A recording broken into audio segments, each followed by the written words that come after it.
नमस्कार दोस्तों। डेट आज की देखो 14 अगस्त 2025 है। स्वागत है आपका एडिटोरियल डिस्कशन में। आज 3 इश्यूज हम डिस्कस करेंगे, तीनों डिटेल से। सबसे पहले आर्टिकल डिस्कस करेंगे एकेडमिक फ्रीडम से संबंधित। दूसरा इशू हम डिस्कस करेंगे किस प्रकार से अफ्रीका में चाइना की जो मोनोपोली है वो ख़त्म हो रही है धीरे धीरे। और तीसरा आर्टिकल जम्मू एंड कश्मीर में एलजी काम करेंगे एड एंड एडवाइस से, ये जो इशू है ये हम डिस्कस करेंगे। और देखो 2-3 दिनों से ना हम लास्ट में वो समरी नहीं डिस्कस कर पा रहे हैं, वो देखो हम फिर से स्टार्ट करेंगे, बस वो बन नहीं पाई 2-3 दिनों से, तो इस वजह से हमने डिस्कस नहीं कर पाए। तो हम इसे 1-2 दिन में फिर से स्टार्ट कर देंगे। चलिए डिस्कशन स्टार्ट करते हैं। हमारी आज की डिस्कशन में first important article academic freedom के बारे में है। अपने सिलेबस में जीएस पेपर सेकंड के इस टॉपिक से आर्टिकल को रिलेट कर सकते हो। सबसे पहले एकेडमिक फ्रीडम का मतलब क्या है। एकेडमिक फ्रीडम का देखो सिंपल शब्दों में मतलब यह है सोचने की आज़ादी, सवाल पूछने की आज़ादी, और पुरानी जो बातें हैं, पुरानी जो परंपराएं हैं, जो इस्टाब्लिश्ड विजडम है ना, उसको चैलेंज करने की आज़ादी, ये सब आता है एकेडमिक फ्रीडम में। फेमस फिलोसोफर है सोक्रेटिस, उन्होंने ये बोला था the unexamined life is not worth living. मतलब जिस जिंदगी में सवाल नहीं है वो जिंदगी जीने लायक नहीं है। और यूनिवर्सिटीज भी देखो इसी फिलोसफी पे चलती हैं कि ज़्यादा से ज़्यादा क्वेश्चंस पूछे जाएं। और ये जो आज़ादी होती है ना, ये 3 लेवल पे होती है। मैं आपको एक एक करके बता भी देता हूं जो एकेडमिक फ्रीडम होती है वो कौन से 3 लेवल पे होती है। सबसे पहले देखो स्टूडेंट के लिए बिना डरे सवाल पूछने की आज़ादी होनी चाहिए यूनिवर्सिटी में। दूसरा टीचर के लिए आज़ादी होनी चाहिए कि वो सब्जेक्ट में पुरानी नॉलेज को चैलेंज कर सके बिना डर के, बिना खौफ के।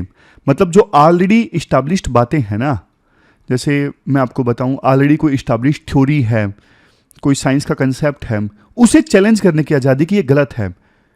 जैसे राजा राम मोहन राय ने इस्टाब्लिश्ड प्रैक्टिस सती प्रथा का विरोध किया था, तभी तो सती प्रथा बैन हुई। इस्टाब्लिश्ड जो बातें हैं उसको चैलेंज किया जाएगा, तभी नया कुछ होगा, तभी कुछ अच्छा होगा। नेक्स्ट है यूनिवर्सिटी लेवल पे एक इंस्टीट्यूशन के तौर पे समाज और सरकार के काम पर आवाज उठाने की आज़ादी होनी चाहिए किसी भी यूनिवर्सिटी को। तो ये हमने समझ लिया एकेडमिक फ्रीडम का मतलब। अब देखो एक चीज़ मैं आपसे पूछता हूँ, एकेडमिक फ्रीडम क्यों जरूरी है। जरूरी है टीचिंग लर्निंग प्रोसेस के लिए। किसके लिए? टीचिंग लर्निंग प्रोसेस के लिए।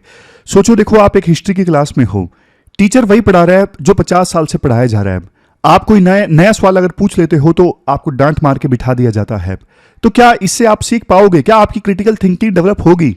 नहीं। देखो नॉलेज ना ऐसे ही डेवलप होती है जब हम पुरानी नॉलेज पे सवाल उठाते हैं। और स्टूडेंट्स का कॉन्फिडेंस लेवल बढ़ जाता है जब उन्हें सवाल पूछने की आज़ादी मिलती है, उनके अंदर क्रिटिकल थिंकिंग डेवलप होती है। आर्टिकल ये कहता है देखो यूनिवर्सिटीज को डिसाइड करना चाहिए कि क्या पढ़ाना है क्या नहीं पढ़ाना है। चीजें ना यूनिवर्सिटी के बाहर से कंट्रोल नहीं होनी चाहिए। लेकिन दिक्कत यह है हमारे देश में ना यूनिवर्सिटीज के पास में ये आज़ादी नहीं है क्या पढ़ाना है क्या नहीं पढ़ाना है। चीजें सारी सेंट्रली कंट्रोल होती हैं, ऊपर से करिकुलम वगैरह थोप दिया जाता है। फिर इसके बाद राइटर बोलते हैं एकेडमिक फ्रीडम जरूरी है रिसर्च और इनोवेशन के लिए। रिसर्च और इनोवेशन के लिए एकेडमिक फ्रीडम कैसे जरूरी है। देखो रिसर्चर्स को ना आज़ादी मिलनी चाहिए कि वो अपना रिसर्च टॉपिक चूज कर सकें, भाई किस टॉपिक पे वो रिसर्च करना चाहते हैं। और इसमें ना अनऑर्थोडॉक्स थिंकिंग को बढ़ावा मिलना चाहिए, यानी जो सोच सबसे अलग होना उसको बढ़ावा मिलना चाहिए। जैसे गैलीलियो थे, गैलीलियो ने देखो जब ये कहा कि धरती सूरज के चारों ओर चक्कर लगाती है, तो वो उस समय एक अनऑर्थोडॉक्स थिंकिंग थी, क्योंकि तब तक लोग ये मान रहे थे कि नहीं यार जो सूरज है वो धरती के चारों ओर चक्कर लगाता है। लेकिन गैलीलियो ने बोला भाई तुम उल्टा सोच रहे हो, सूरज नहीं धरती सूरज के चारों ओर चक्कर लगाती है। और जो गैलीलियो ने उस समय अनऑर्थोडॉक्स बोला, लीक से हटके बोला, वो आज हम सबके लिए नॉलेज है। इसलिए देखो फंडिंग में ना भेदभाव नहीं होना चाहिए।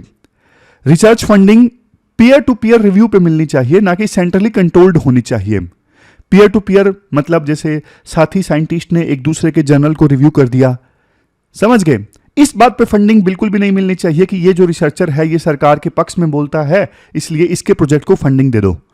और नेक्स्ट चीज देखो फंडिंग मिलनी चाहिए फंडामेंटल रिसर्च के लिए। फंडामेंटल रिसर्च मतलब बेसिक रिसर्च। बेसिक कंसेप्ट्स पे रिसर्च होगी, जिसे फंडामेंटल रिसर्च बोलते हैं, तभी देखो हमारे देश के जो रिसर्चर हैं वो नोबेल पुरस्कार जीतेंगे।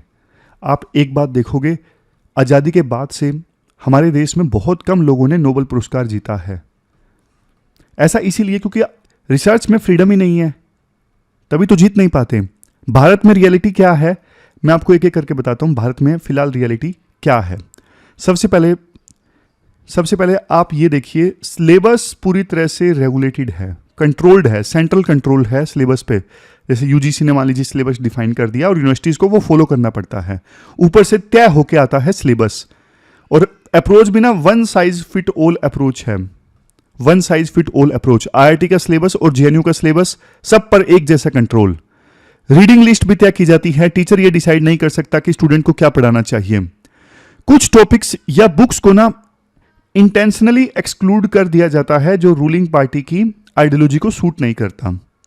फिर हमारे देश में रिसर्च पे आज के समय में बहुत ज़्यादा कंट्रोल है, मतलब रिसर्च फंडिंग पूरी तरह से सरकार के हाथ में है। यूजीसी मान लीजिए, आईसीएसएसआर जैसी जो बॉडीज हैं जो फंडिंग देती हैं, उन पर देखो डायरेक्टली इनडायरेक्टली पूरा जो कंट्रोल है वो किसका है, सरकार का है। मतलब अगर सरकार जिसे पसंद नहीं करती या फिर जिस प्रोजेक्ट को सरकार पसंद नहीं करती तो फिर उसको फंडिंग नहीं मिलती। खास करके देखो सोशल साइंस और ह्यूमैनिटीज में, सोशल साइंस और ह्यूमैनिटीज में तो बिल्कुल ये बहुत पूरी तरह से लागू होता है। चलो साइंस में तो फिर भी फंडिंग मिल जाती है। और ये एक खास बात आपको बताऊं, इवन देखो चाइना में ना जो साइंस वाला फील्ड है ना, जैसे स्टेम है, साइंस, टेक्नोलॉजी, इंजीनियरिंग, मैथमेटिक्स, इसमें कोई बायसनेस नहीं देखने को मिलता। लेकिन बाकी जो ह्यूमैनिटीज हैं वहां पर पूरी तरह से चाइनीज सरकार का कंट्रोल है। फिर तीसरे नंबर पे, रिसर्च के बाद तीसरे नंबर पे आता है कैंपस में डर का माहौल।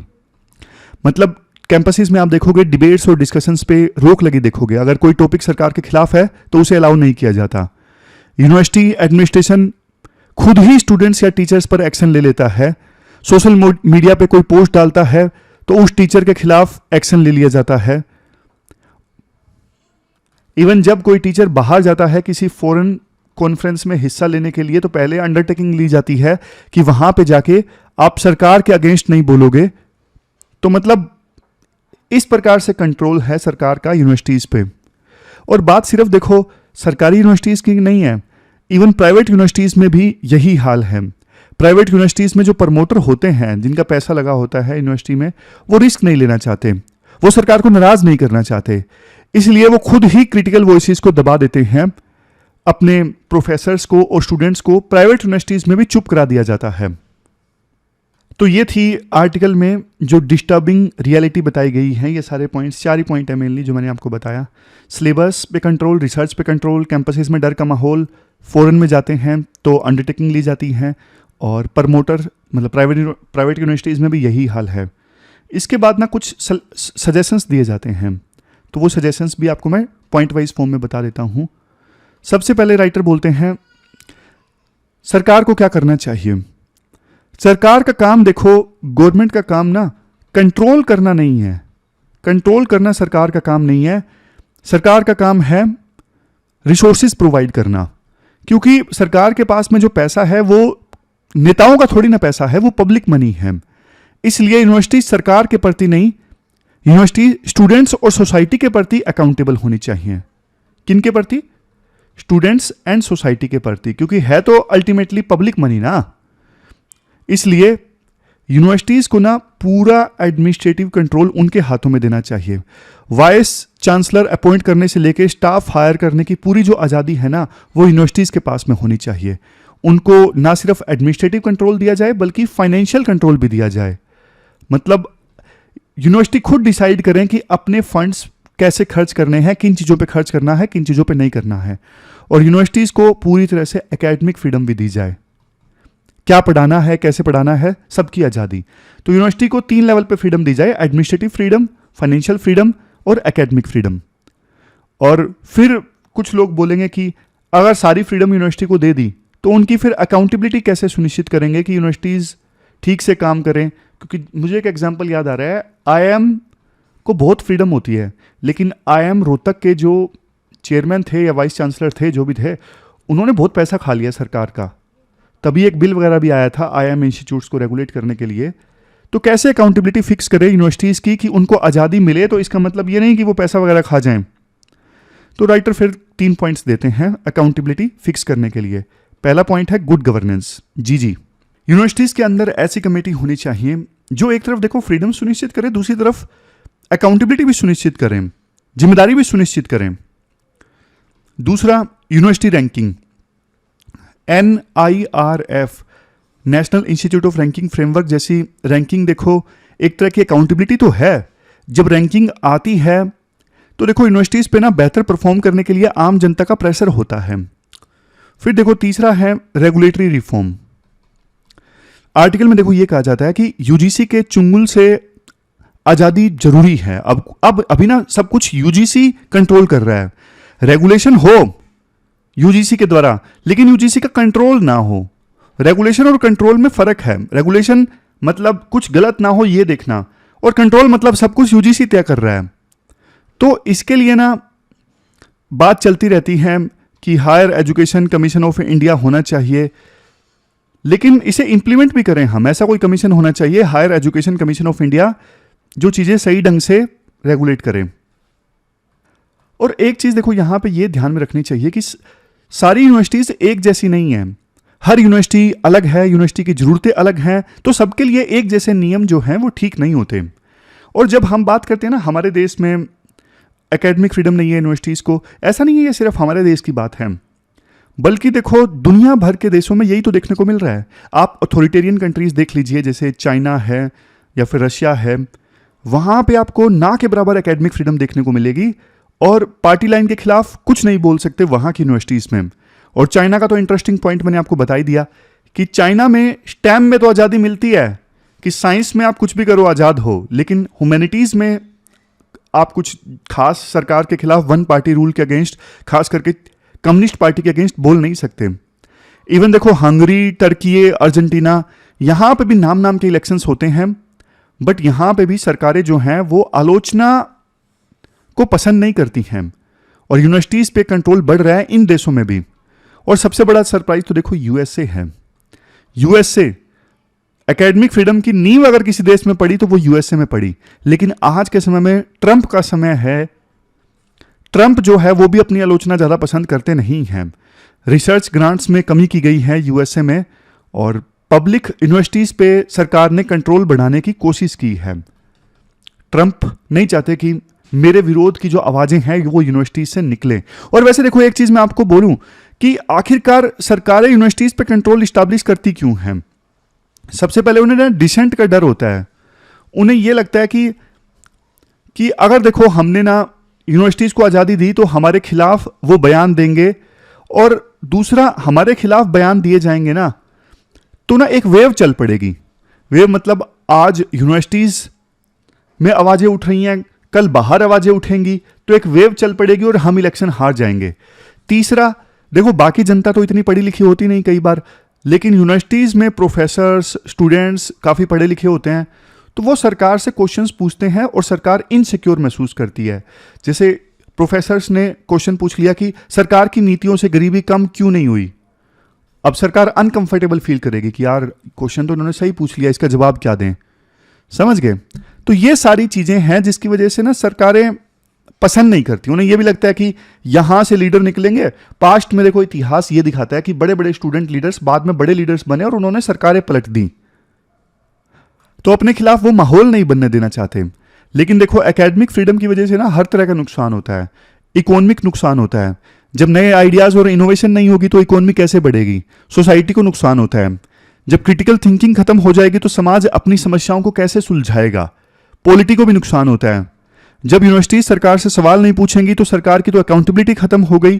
तो हर एक लेवल पे नुकसान होता है। इसलिए देखो यूनिवर्सिटीज डिग्री देने की मशीन नहीं है, वो समाज की आत्मा को भी संभाल के रखती हैं। तो ये पूरा आर्टिकल हमने डिस्कस किया। चलते हैं आगे। इसके बाद नेक्स्ट आर्टिकल देखो, कैसे अफ्रीका जो है वो चाइना की माइनिंग हेजेमनी को चैलेंज कर रहा है। अपने सिलेबस में जीएस पेपर सेकंड के इस टॉपिक से आर्टिकल को रिलेट कर सकते हो। देखो पिछले 20 सालों से ना चाइना ने ना माइनिंग सेक्टर में अफ्रीका में अपना डोमिनेंस यानी दबदबा इस्टेब्लिश करके रखा है। चाइना का ना एक मॉडल है वहाँ पे, रिसोर्स फॉर इंफ्रास्ट्रक्चर मॉडल। क्या है, मैं आपको बिल्कुल सिंपल भाषा में बता देता हूँ।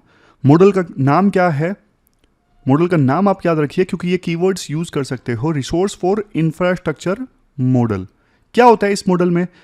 देखो सिंपल डील है। चाइना ने ना अफ्रीकन देशों से ये कहा कि आपके पास में मिनरल्स हैं, जैसे कॉपर है, कोबाल्ट है, ये सब आपके पास में है, आप हमें ये मिनरल दे दो, बदले में हम आपको इंफ्रास्ट्रक्चर सपोर्ट देंगे, हम आपके लिए रोड्स बनाएंगे, ब्रिजेस बनाएंगे, हॉस्पिटल बनाएंगे। तो अफ्रीकन कंट्रीज के लिए ये जो मॉडल था वो बहुत अट्रैक्टिव था क्योंकि वो वैसे भी ये कॉपर वगैरह को यूज नहीं कर पा रहे थे, समझ गए, और उनको चाहिए था डेवलपमेंट, और उनके पास पैसा था नहीं डेवलपमेंट लाने के लिए। तो चाइना ने ये गैप फिल करने की कोशिश की, ये उनको कम से कम दिलासा दिया अफ्रीकन कंट्रीज को, और धीरे धीरे करके चाइना ने ना पूरी तरह से अफ्रीकन कंट्रीज के माइनिंग सेक्टर पे अपना कंट्रोल इस्टेब्लिश कर लिया, अपना दबदबा इस्टेब्लिश कर लिया। एक चाइनीज स्कॉलर हैं देब्रोए, उन्होंने ना अपनी एक बुक में लिखा जिसका नाम है द ड्रैगन गिफ्ट। इस बुक में ना चाइनीज ऑथर ने ये बताया कि कैसे उनकी जो एड है ना, उनकी जो मदद है अफ्रीकन कंट्रीज को, वो वेस्टर्न कंट्रीज की एड से अलग है। समझ गए, एक तरफ वेस्टर्न कंट्रीज की मदद है जो कंडीशंस के साथ आती है।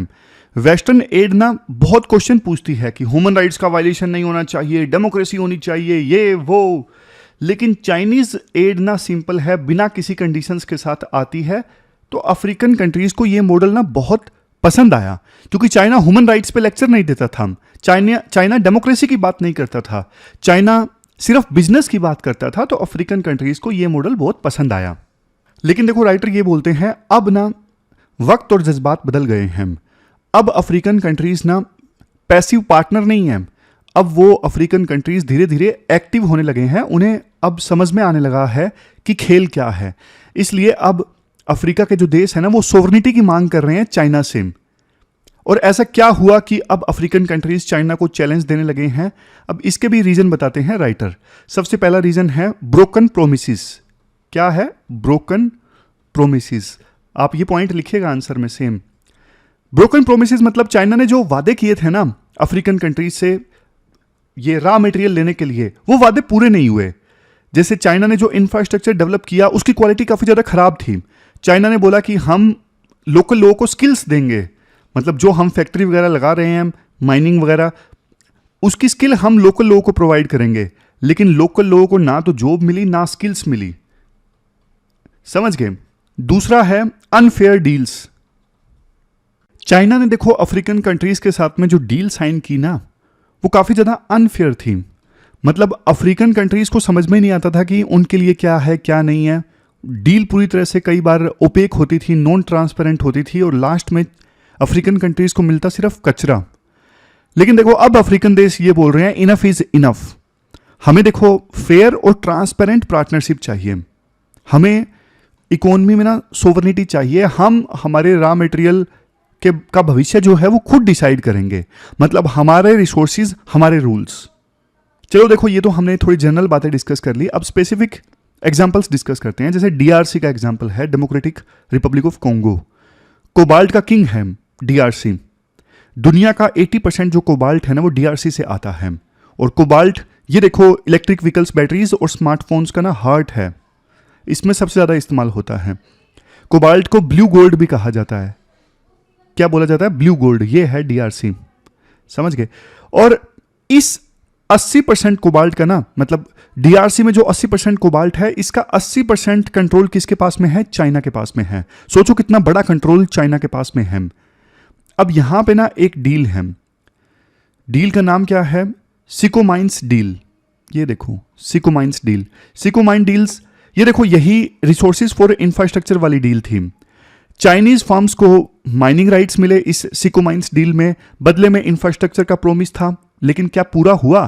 देखो जितने मिनरल्स, जितना कोबाल्ट चाइना वाले लूट के ले गए कोबाल्ट डीआरसी से, उतना इंफ्रास्ट्रक्चर डेवलप नहीं हुआ। इसलिए देखो एक सिविल सोसाइटी का कोलिशन है कोंगो में, अब उसने बोला है Congo is not for sale. मतलब जो टैक्स एग्जम्पशंस मिले ना चाइनीज कंपनी को, उससे देखो डीआरसी को ना अकेले 2024 में $132 मिलियन का नुकसान हुआ। ये पैसा देखो डीआरसी के लोगों का था, इससे स्कूल्स, हॉस्पिटल्स, वो सारी चीजें बन सकते थे। तो अब कोंगो को समझ में आ गया है, तो कोंगो ने क्या एक्शन लिया? वहां पे देखो लोग गुस्से में हैं, लोग प्रोटेस्ट कर रहे हैं। डीआरसी गवर्नमेंट ने ना कॉन्ट्रैक्ट को रीनेगोशिएट किया है चाइना के साथ में। पहले जॉइंट वेंचर में कोंगो का हिस्सा सिर्फ 32% था, लेकिन अब वो कंपनी जो माइनिंग करती है ना, उसके जॉइंट वेंचर में कोंगो का हिस्सा बढ़ के 70% कोंगो की सरकार करना चाहती है। मतलब अभी हुआ नहीं है, प्रोटेस्ट चल रहे हैं। और जो स्टेट ओन कंपनी है ना वहां पे, जिसका नाम है जिका माइंस, तो ये कोंगो की एक नेशनल कंपनी है जिका माइंस, इसने चाइनीज कंपनी के साथ में कॉन्ट्रैक्ट कैंसिल कर दिया है। तो ये दिखाता है कि अब कोंगो की सरकार जो है ना वो डर नहीं रही है। मतलब डीआरसी की जो सरकार है ना वो डर नहीं रही है, अब वो चाइना का सीधा मुकाबला करने के लिए तैयार है। यही स्टोरी देखो नामीबिया की है। नामीबिया में लिथियम काफी ज्यादा होता है, जैसे डीआरसी में कोबाल्ट सबसे ज्यादा, यहां पे लिथियम सबसे ज्यादा होता है। तो चाइना की एक कंपनी है जिनफैंग इन्वेस्टमेंट पे ना आरोप लगा कि जिनफैंग इन्वेस्टमेंट ने ना $50 मिलियन रिश्वत दी माइन हासिल करने के लिए। कंपनी ने यह प्रोमिस किया था कि वो प्रोसेसिंग प्लांट यहीं लगवाएगी, बट देखो सालों तक चाइना की ये कंपनी ना रा लिथियम जो है, कच्चा लिथियम ले जाती रही चाइना में, और यहां पे नामीबिया में प्रोसेसिंग प्लांट लगा ही नहीं। और वर्किंग की कंडीशन यहां माइनिंग में ना, जो माइनिंग ब्लॉक लीज पे मिला हुआ है वहां पे वर्कर्स की कंडीशन काफी खराब, अनसेफ वर्किंग कंडीशंस और गंदे घर। तो ये नियो कॉलोनिज्म का परफेक्ट एग्जाम्पल है। जैसे ब्रिटिशर्स ने भारत को गुलाम और दूसरे देशों को गुलाम बनाया था, वो यहां से कच्चा मटेरियल ले जाते थे, वहां पे प्रोडक्ट बनाते और यहां पे फिर बेचते थे। वही सब चाइना कर रहा है। अब देखो और एग्जाम्पल तो क्या ही डिस्कस करें, 2 हमने डिस्कस कर लिए, एग्जाम्पल और भी दिए जाते हैं। जाम्बिया का दिया जाता है। जाम्बिया में क्या हुआ, एक चाइनीज कॉपर माइन थी, मतलब कॉपर माइन थी जो चाइनीज कंपनी ने लीज पे ली हुई थी, वहां पे एसिड स्पिल हो गया, एसिड का बिखराव हो गया, और ये एसिड ना वहां पे काफुए रिवर की एक ट्रिब्यूटरी में मिल गया, और ये नदी जो है वो जाम्बिया की लाइफलाइन थी। इससे बहुत इकोसिस्टम बर्बाद हो गया और डेवलपमेंट की कीमत इन्वायरमेंट से चुकानी पड़ी। जिम्बाब्वे में कंट्रोवर्सी तब जनरेट हो गई जब देखो एक चाइनीज कंपनी को ना नेशनल पार्क में माइनिंग करने का अधिकार मिल गया, तो लोगों ने विरोध किया कि भैया आप नेशनल पार्क को बर्बाद कर रहे हो। कैमरून में भी यही हुआ, वहां पे चाइना की ना सिनो स्टील कंपनी है, एक बड़ा आयरन प्रोजेक्ट लगा रही थी, लोकल कम्युनिटीज से कंसल्ट किया ही नहीं कैमरून में, और फिर लोगों को समझ में आया कि देखो इस प्रोजेक्ट से ना तो हमें कोई फायदा मिल रहा है, और इस प्रोजेक्ट की वजह से उनके जंगल, पानी और कल्चर सब खत्म हो रहे हैं, तो लोगों ने आवाज उठाना स्टार्ट कर दिया। तो ये सारे एग्जाम्पल्स हैं जो आप लिख सकते हो। तो अब देखो राइटर ये बोलते हैं अफ्रीका की इस प्रॉब्लम का सॉल्यूशन क्या निकल सकता है। अफ्रीका की प्रॉब्लम का सॉल्यूशन एक ही है, जानते हो क्या? बेनिफिशिएशन। क्या है? सिंपल टर्म्स में आपको बताता हूं। बेनिफिशिएशन, बेनिफिशिएशन मतलब वैल्यू एडिशन। देखो एक किसान 10 रुपए पर किलोग्राम में टमाटर बेचता है, और एक कंपनी उस टमाटर से केचप बनाती है और उसे 200 रुपए पर किलोग्राम में बेचती है। तो उस कंपनी ने बीच में 190 रुपए का प्रॉफिट कमा लिया ना। हाँ, आप बोलोगे सर टमाटर से केचप बनाने में भी तो खर्चा आया ना। खर्चा देखो आया, लेकिन ज्यादा नहीं आया। तो अच्छा खासा केचप बनाने वाली कंपनी को प्रॉफिट फिर भी हो गया। प्रॉफिट कैसे वो कमा सकी केचप बनाने वाली कंपनी? क्योंकि उसने सीधा टमाटर नहीं बेचा, वैल्यू एडिशन किया, उसने टमाटर से केचप बनाया। तो अफ्रीका के जो देश है ना वो टमाटर बेच रहे हैं, उन्हें केचप बेचना चाहिए। चाइनीज उस टमाटर का केचप बना के अभी बेच रहा है, सारा प्रॉफिट चाइना ले जाता है। अब अफ्रीका के लोगों को, अफ्रीका के लीडर्स को धीरे धीरे चीजें समझ में आने लगी हैं। अब हुआ यह है, चाइना का जो दबदबा है अफ्रीका में कम हो रहा है। देखो अभी बेशक चाइना ज्यादातर अफ्रीकन कंट्रीज में सबसे बड़ा पार्टनर है, लेकिन डोमिनेंस कम हो रहा है। अब अफ्रीका के देशों के पास में ऑप्शंस आ गए हैं। यूएसए, यूरोप, ये देश भी अब अफ्रीका में आ रहे हैं। अफ्रीका अब नेगोशिएटिंग टेबल पर आमने सामने बैठ के बात करता है, तो क्योंकि उनके सामने अब अल्टरनेटिव्स हैं। तो चाइना की मोनोपोली खत्म हो रही है। अफ्रीका चाहता कि अब हम रॉ मटेरियल एक्सपोर्टर से एक इंटीग्रल पार्टनर बने, स्पेशली ग्रीन इकोनॉमी में। और इंडिया के लिए देखो ये सब ना एक बड़ी अपॉर्चुनिटी है। कैसे? क्योंकि देखो इंडिया अफ्रीका को ना एक अलग मॉडल दे सकता है, एक पार्टनरशिप जो डेमोक्रेसी, ट्रांसपेरेंसी और कैपेसिटी बिल्डिंग पे फोकस्ड हो। यही सब तो इंडिया की स्ट्रेंथ है। इंडिया का सॉफ्ट पावर यहां पे बहुत काम आ सकता है। इंडिया की मूवीज अफ्रीका में चलती हैं, इंडिया को लोग पसंद करते हैं। तो हम देखो साथ साथ विकास के प्रिंसिपल पे काम कर सकते हैं, मिलकर काम करेंगे, दोनों का विकास होगा। तो ये हमने पूरा आर्टिकल डिस्कस किया। कुछ एक्सपर्ट्स इसे ना सेकंड इंडिपेंडेंस का नाम भी दे रहे हैं कि अफ्रीकन कंट्रीज अब चाइना का विरोध कर रहे हैं ना, तो ये उनके लिए सेकंड इंडिपेंडेंस की लड़ाई है। तो ये हमने पूरा आर्टिकल डिस्कस किया। चलते हैं आगे। इसके बाद नेक्स्ट आर्टिकल देखो एड एंड एडवाइस से संबंधित है। आप सिलेबस में ना जीएस पेपर सेकंड के इस टॉपिक से आर्टिकल को रिलेट कर सकते हो। सबसे पहले बेसिक्स की बात करते हैं। एड एंड एडवाइस का मतलब क्या है? मतलब देखो ये है, एलजी को ना यानी लेफ्टिनेंट गवर्नर को इलेक्टेड गवर्नमेंट की सलाह और सुझाव पे काम करना चाहिए जब तक कोई स्पेशल डिस्क्रिशनरी पावर उनके पास में ना हो। लेकिन देखो अब एक इश्यू के कारण ना ये विवाद उत्पन्न हो गया है। जैसे Jammu and Kashmir reorganisation act 2019 है। इस Jammu and Kashmir reorganisation act 2019 को ना अमेंड किया गया 2023 में। और अमेंडमेंट में ना दो नए सेक्शन ऐड किए गए, एक सेक्शन 15A और दूसरा सेक्शन 15B। दो नए सेक्शन ऐड किए गए। इन दो सेक्शन से ना एलजी को अधिकार मिला कि वो 5 नॉमिनेटेड मेंबर्स को असेंबली में भेज सकते हैं, कौन कौन? दो देखो कश्मीरी माइग्रेंट, जिसमें से एक महिला का होना कंपलसरी है। इसके अलावा एक person from Pakistan occupied Jammu and Kashmir community, और तीसरा 2 वुमन, अगर महिलाओं का रिप्रेजेंटेशन कम हो तो मतलब टोटल 5 लोगों को नॉमिनेट कर सकते हैं जम्मू एंड कश्मीर की असेंबली में। कौन? लेफ्टिनेंट गवर्नर के पास में ये अधिकार है। अब यहां पे ना विवाद उत्पन्न हो गया है। सरकार ये कहती है कि लेफ्टिनेंट गवर्नर के पास में पूरा अधिकार है कि वो जम्मू एंड कश्मीर असेंबली में किन 5 लोगों को नॉमिनेट करना चाहते हैं, जबकि जम्मू एंड कश्मीर की सरकार ये कह रही है कि अरे आप तो हमारी एड एंड एडवाइस से काम करोगे ना, आप अपनी मर्जी से थोड़ी ना काम करोगे। ये मामला देखो हाईकोर्ट में भी चला गया और हाईकोर्ट ने भी सरकार ने सेम क्वेश्चन पूछ लिया कि ये तो बेसिक स्ट्रक्चर का उल्लंघन हो गया ना, डेमोक्रेटिक फ्रेमवर्क के बाहर जाके आप काम कर रहे हो। एलजी अपनी तरफ से 5 मेंबर्स नॉमिनेट कर देगा जम्मू एंड कश्मीर असेंबली में। 119 मेंबर्स की असेंबली है, 5 मेंबर्स आपने नॉमिनेट कर दिए, ये तो 5 मेंबर्स तो सरकार पलट देंगे। मतलब समझ गए, टफ कंपटीशन में तो ये 5 मेंबर्स सरकार पलट देंगे। तो सरकार ने देखो सीधा सीधा तो जवाब नहीं दिया कि ये बेसिक स्ट्रक्चर का वायलेशन है। सरकार टेक्निकलिटीज में चली गई। सरकार कहती है ये जो नॉमिनेशंस है ना वो इलेक्टेड गवर्नमेंट के आउटसाइड रेमिट में है, मतलब उनके दायरे से बाहर हैं। के लक्ष्मी नारायण केस में ना सुप्रीम कोर्ट ने ये कहा था कि पुडुचेरी एलजी नॉमिनेशंस में सीएम की जो एडवाइस है वो कंपलसरी नहीं है। इवन सेंट्रल गवर्नमेंट ने ना यूनियन टेरिटरीज एक्ट 1963 का सेक्शन 12 का यूज करके इसे जस्टिफाई करने की कोशिश की कि देखो नॉमिनेटेड मेंबर्स के पास में वोटिंग पावर्स होती हैं।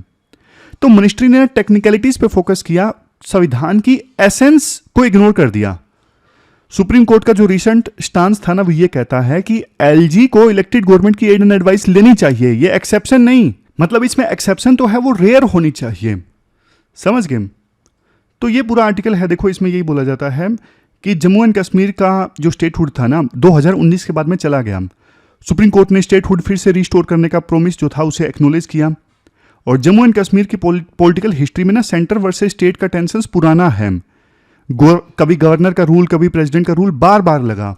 तो जब देखो डेमोक्रेसी का डेफिसिट ऑलरेडी वहां पे है तो और ज्यादा डेमोक्रेसी को नुकसान वहां पे क्यों पहुंचाना। तो ये पूरा आर्टिकल है एड एंड एडवाइस से संबंधित कि 5 जो नॉमिनेटेड मेंबर्स है ना वो लेफ्टिनेंट गवर्नर अपनी मर्जी से डिसाइड ना करें, वो भी डेमोक्रेटिक फ्रेमवर्क में डिसाइड हो, वो भी काउंसिल ऑफ मिनिस्टर्स की एड एंड एडवाइस से डिसाइड हो। लास्ट में क्वेश्चन देख लीजिए जो आपको अटेम्प्ट करना है। आपको देखो ये क्वेश्चन अटेम्प्ट करना है और 250 वर्ड्स में इस क्वेश्चन का आंसर देना है। 15 मार्क्स का ये क्वेश्चन है। तो ये थी हमारी आज की डिस्कशन। कल मिलते हैं फिर से एक नई डिस्कशन के साथ। तब तक आप अपना ध्यान रखिए, अच्छे से पढ़िए। Thank you very much for discussion.